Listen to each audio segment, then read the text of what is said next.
శ్రీ గణేశాయ నమః. శ్రీ సరస్వత్యై నమః. శ్రీ గురుభ్యో నమః. శ్రీ దత్తపురాణం ద్వితీయ భాగం. సూత మహర్షి ఇలా చెప్తూ ఉన్నాడు. సౌనకాది మునులారా, బ్రహ్మ కలిపురుషుడికి చెప్తున్న దీపక వేదధర్ముల సంభాషణ ఇలా జరిగింది. అంతా కూలంకషంగా చెప్తాను, ఆలకించండి. వేదధర్ముడు చెప్పిన యదు అవధూత సంభాషణని విన్న దీపకుడు శ్రద్ధగా విని పులకరించిపోయి ఆనందంతో, గురుత్తమా, నీ పాదపద్మములను సేవించుకునే భాగ్యం నాకు దొరికింది. నేను ధన్యుణ్ణి. నన్ను కన్న తల్లిదండ్రులు ధన్యులు. ప్రహ్లాద అజగర సంభాషణ, యదు అవధూత సంభాషణలు రెండింటికి రెండు అత్యంత మనోహరాలు, నిగూఢార్థ ప్రబోధాలు. అయినా తనివి తీరలేదు. ఇంకా దత్తమహిమల్ని వినాలని, తెలుసుకోవాలని కుతూహలం నా మనస్సు తొందర పెడుతూ ఉన్నది. దయచేసి మిగిలిన దత్త కథలు కూడా చెప్పి నన్ను తరింపచేయండి. నా జన్మ చరితార్థం చేసుకుంటాను. దప్పికతో ఉన్నవాడు మధుర పానీయాలు ఆశించినట్లు నేను దత్త కథామృతాన్ని యాచిస్తూ ఉన్నాను. అనుగ్రహించు స్వామి అని అన్నాడు. నాయనా దీపక, ఈ దత్త కథల పట్ల నీకు ఎంత ప్రీతి కలగడం నిజంగా నీ అదృష్టం. జనన మరణాలతో సంబంధం లేని ముక్తి నీకు లభించును. దత్త కథలలో అద్భుతమైన సుమతీ వృత్తాంతం ఉంది, చెబుతాను విను. 9వ అంశం సుమతీ వృత్తాంతం. అనగనగా ఆర్యావర్తంలో ఒక పల్లెటూరు. ఆ ఊళ్ళో ఒక బ్రాహ్మణుడు, వేదాంగ పారాంగతుడు, సర్వ సద్గుణ సంపన్నుడు, సర్వ సౌమ్యుడు, శాంత స్వభావి, ధర్మపత్నీ సమేతుడై యజ్ఞయాగాది క్రతువులను నిర్వహిస్తూ ఆచరిస్తూ ఉండేవాడు. కానీ ఎంతకూ వారికి సంతానం కలగలేదు. ఇంక మన బ్రతుకులెంత, ఈ తనువు ఇలా రాలిపోవలసిందే అని దిగులు చెందుతున్న నడి వయస్సులో వారి కలలు ఫలించి ఆమె కడుపు పండింది. 10 నెలలు మోసి పండంటి మగబిడ్డను ప్రసవించింది. బంగారు మేని ఛాయతో, దివ్య తేజస్సుతో సౌందర్య రాశిలా ఉన్నాడు ఆ బిడ్డడు. రోజులు గడుస్తున్న కొద్దీ బిడ్డడు అంధుడని, చెవిటివాడని, మోగవాడని ఆ తల్లిదండ్రులు గుర్తించి బోరున విలపించారు. అవిటివాడైతేనేమి, కొడుకు పుట్టాడు అంతే చాలు అనుకుని గుండెలు రాయి చేసుకుని బ్రతుకుతూ ఉన్నారు. అల్లారు ముద్దుగా బిడ్డడిని పెంచుకుంటూ ఉన్నారు. సుమతి అని నామకరణం చేసి సంబరపడ్డారు. ఏనాటికైనా అతడు ఆరోగ్యవంతుడవుతాడని ఆశతో ఎదురుచూస్తూ జీవితం గడుపుతూ ఉన్నారు. కానీ అది అడియాసే అయ్యింది. ఏ చైతన్యం లేని జడపదార్థంలా సుమతి ఎదుగుతూ ఉన్నాడు. 8 ఏళ్ళు వచ్చాయి. వయస్సుకు తగిన బుద్ధి వికసించలేదు. కానీ ముఖవర్చస్సు మాత్రం అద్భుతంగా ఉండేది. ఉపనయనం చేసి కనీసం గాయత్రీనైనా జపిస్తే ఫలితం కలుగుతుందని తండ్రి ఆశపడి ముహూర్తం ఏర్పాటు చేసి ఒడుగు జరిపించాడు. చెవిలో గాయత్రీ మంత్రం జపించాడు. విన్న అలికిడి ఆ బిడ్డ ముఖంలో కనిపించలేదు. తండ్రి గాంభీర్యం అంతా సడలిపోయింది. అయ్యో నాయన, ఇంత జడుడుగా ఉన్నావేమిరా అంటూ బిడ్డని గుండెలకు హత్తుకొని బోరున విలపించాడు. బిడ్డలు లేనంతకాలం అదొక్కటే దిగులు. ఇప్పుడు నిన్ను పెంచి పెద్ద చేయడం అనుక్షణము మాకు అగ్ని పరీక్ష అంటూ దుఃఖించాడు. ఏ జన్మలో ఏ పాపం చేశామో ఇలాంటి బిడ్డని భగవంతుడు అనుగ్రహించాడని, ఇది ఒక పరీక్షే అని ఆ దంపతులు ఒకరినొకరు ఓదార్చుకుని దుఃఖిస్తూ ఉన్నారు. ఓ రోజు సాయంకాలం సంధ్యని ఉపాసింపజేసి 9 ఏళ్ల సుమతిని ఒళ్ళో కూర్చోబెట్టుకుని, తనయా, ఉపనయనం చేశాను. వేదాధ్యయనానికి నీకు వయస్సు వచ్చింది. గురుకులంలో వేస్తాను. గురుసేవ చేస్తూ చదువుకో. బాగా వివేకం సంపాదించు. వయస్సు వచ్చాక, వేదాధ్యయనం అయ్యాక అనువైన సంబంధం చూసి నీకు వివాహం జరిపిస్తాను. గృహస్థాశ్రమం ధర్మబద్ధంగా నడిపి సత్పుత్రులను పొంది వారికి నీ బాధ్యతలు నెరవేర్చి వానప్రస్థాశ్రమం స్వీకరించి ఆ తరువాత అనుబంధాలన్నీ తెంచుకుని సన్యసించుకో. ఆ దీక్షతో నీకు ముక్తి లభిస్తుంది. సుమతి అంతా శ్రద్ధగా వింటున్నాడు. అతనికి అన్నీ తెలుస్తున్నాయి అనే భ్రమతో పాపం ఆ పిచ్చి తండ్రి ఇంతటి బోధ చేస్తూ ఉన్నాడు. సుమతి మాత్రం ఉలకలేదు, పలకలేదు. అసలు అతనికి వినిపించిందో లేదో కూడా తెలియలేదు. తన పుత్ర వ్యామోహానికి తానే దిగులుపడి కళ్ళల్లో నీళ్లు కుక్కుకున్నాడు. పాపం ప్రతిరోజు ఈ తంతు ఇలా జరుగుతూనే ఉంది. ఒకనాటి మధ్యాహ్నం సుమతి హఠాత్తుగా మాట్లాడాడు. తనను తానే నమ్మలేనంతగా ఆశ్చర్యచకితుడై వింటున్నాడు తండ్రి. తండ్రి, మీరంటున్న వేదాలు, శాస్త్రాలు, కళలు, కావ్యాలు ఇవి అన్నీ నేను ఎన్నోసార్లు అభ్యసించాను. అవి ఏమీ నాకు కొత్త కాదు. గుడ్డి, మోగ, చెవుడు, జడుడు అనుకున్న కొడుకు ఇలా మాట్లాడడం ఏమిటి అని ఆశ్చర్యపోతున్నారు కదా. ఇందులో ఆశ్చర్యమేమీ లేదు. నా కథ చెబుతాను విను. ఇంతవరకు నేను కొన్ని వేల జన్మలు ఎత్తాను. అవన్నీ నా కళ్ళ ఎదుట బొమ్మలులాగా కదులుతూ ఉన్నాయి. ప్రతి జన్మలో జరిగిన ప్రతి విషయం నాకు జ్ఞాపకం ఉంది. ఎందరెందరు తల్లిదండ్రులు, ఎందరెందరు బంధుమిత్రులు, ఎందరెందరు భార్యా పుత్రులు లెక్కపెట్టి చెప్పడం ఎవ్వరి తరమూ కాదు. ఎన్నెన్ని సుఖాలు, ఎన్నెన్ని దుఃఖాలు, ఎన్నెన్ని అనుభవాలు, ఎన్నెన్ని అనుభూతులు తలుచుకుంటుంటేనే తల తిరిగిపోతుంది. నరజన్మలు, మృగజన్మలు, పశు పక్షి, కీటకాది క్రిముల జన్మలు నేను అన్నీ అనుభవించాను. ప్రతి పుట్టుక ఒక నరకం.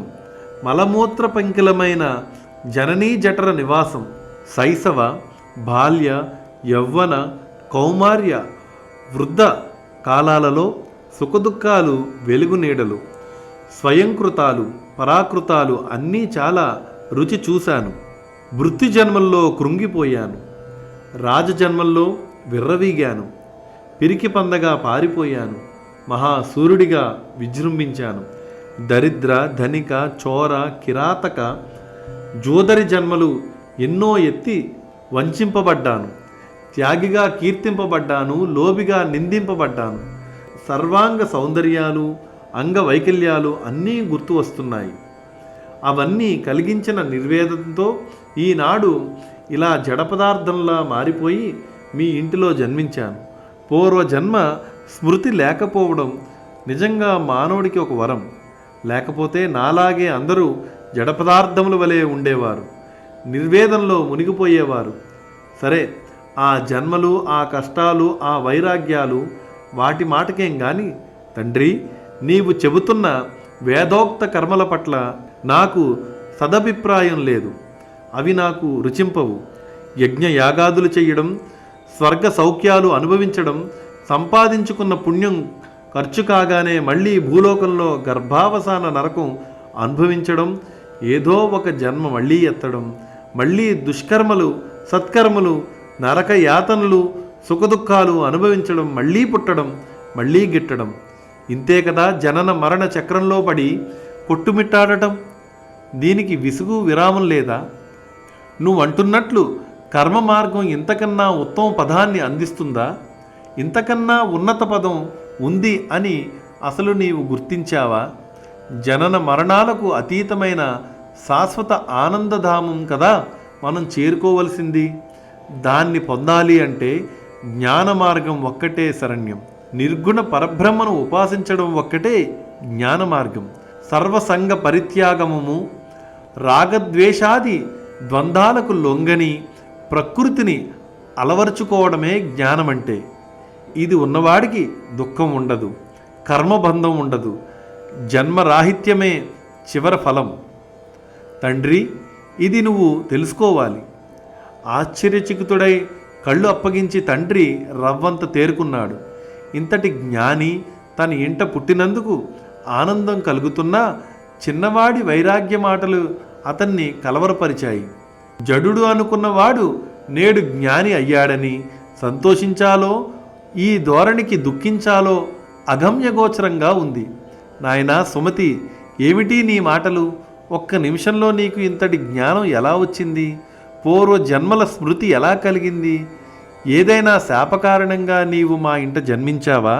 నన్ను మీ అమ్మను మళ్ళీ దుఃఖసాగరంలో ముంచి వెళ్ళిపోతావా? అసలు నీ జన్మ రహస్యం ఏమిటి చెప్పు అని ఆందోళనతో అడిగాడు.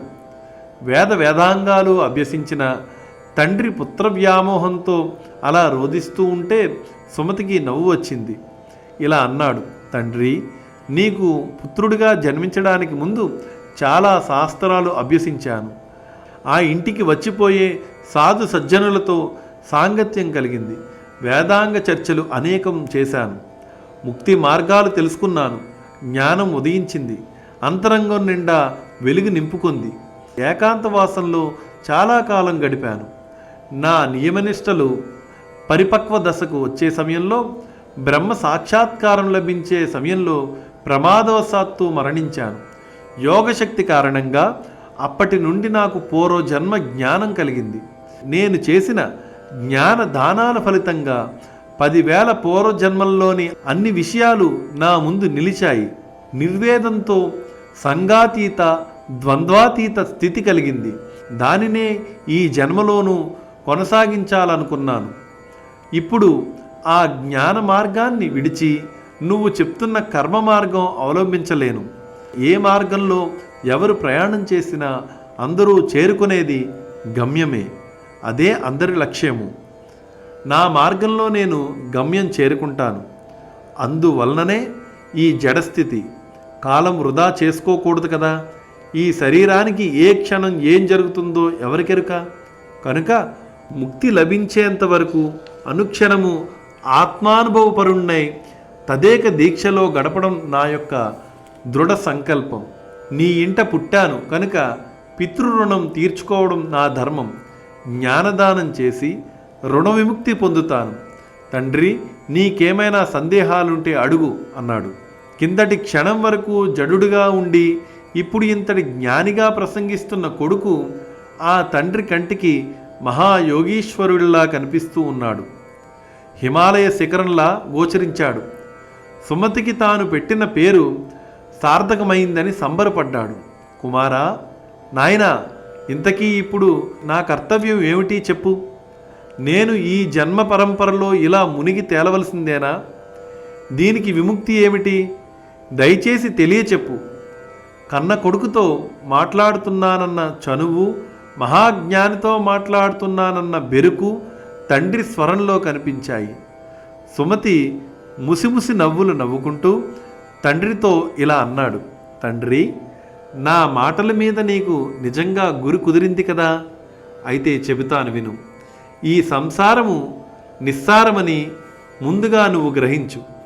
ఆ తరువాత ఆలస్యం చేయకుండా గృహస్థాశ్రమం వదిలి వానప్రస్థం స్వీకరించి అమ్మతో సహా అడవులకు వెళ్ళి భగవద్ధ్యానం చేసుకుంటూ నిస్సంగత్వం అలవరుచుకో.